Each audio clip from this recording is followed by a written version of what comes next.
Welcome to Curious Minds.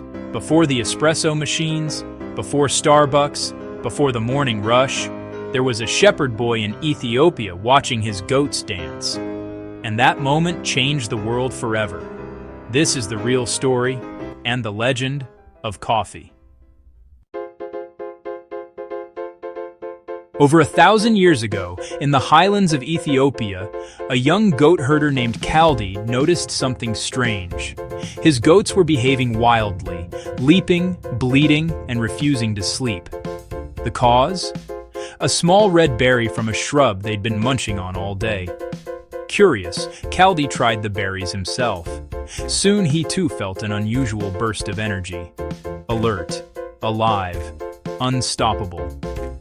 Excited, he brought the discovery to a nearby monastery where monks were struggling to stay awake during long evening prayers.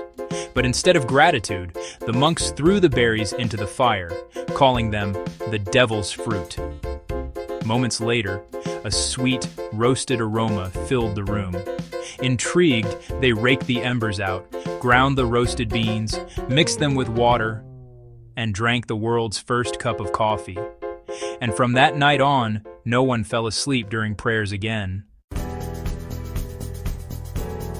Whether the legend is true or not, one thing is certain.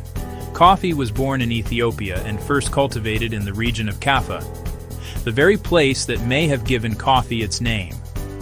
By the 15th century, coffee had crossed the Red Sea to the port city of Mocha, Yemen, where Sufi monks used it to stay alert during night-long devotions. They called it kahwa, meaning the wine of Islam. Soon, the entire Arabian Peninsula was hooked. From Yemen, coffee spread to Persia, Egypt, and Turkey, where the first coffee houses, called kahvehane, became centers of conversation, art, and political debate. It wasn't just a drink anymore, it was a movement. But not everyone loved it. In the early 1500s, religious leaders in Mecca banned coffee, calling it intoxicating and dangerous, a threat to social order. Ironically, the same thing happened centuries later in Europe. When coffee reached Venice, the clergy called it the bitter invention of Satan, until Pope Clement VIII tried a cup himself. He loved it so much he supposedly declared, "This drink is so delicious it would be a sin to let only the infidels have it." And just like that, coffee was baptized into Europe. By the 1600s, coffee was everywhere. Venetian cafes, Parisian salons, and London's smoky taverns. In England, coffee houses were nicknamed penny universities, because for the price of 1 penny, you could buy a cup and join intellectual debates that shaped the Enlightenment. Soon, the Dutch smuggled coffee plants to Java, the French to the Caribbean, and the Portuguese to Brazil.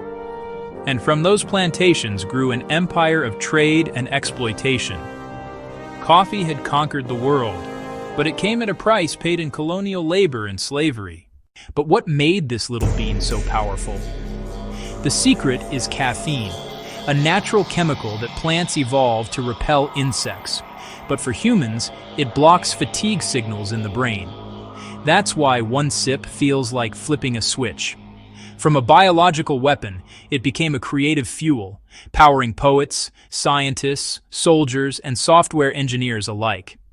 Without coffee, we might not have the Renaissance, the Industrial Revolution, or half the deadlines met on Monday mornings.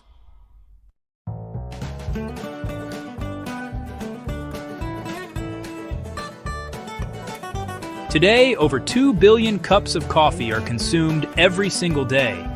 But every latte, every espresso, every tiny paper cup traces its roots back to a goat herder in Ethiopia and a handful of red berries that made his herd dance. So the next time you sip your morning brew, remember, it's more than caffeine. It's the story of how curiosity, chance, and a little rebellion gave the world its most beloved ritual. Coffee, the drink that woke humanity up. If you like this video, please like and subscribe to Curious Minds for more fascinating content.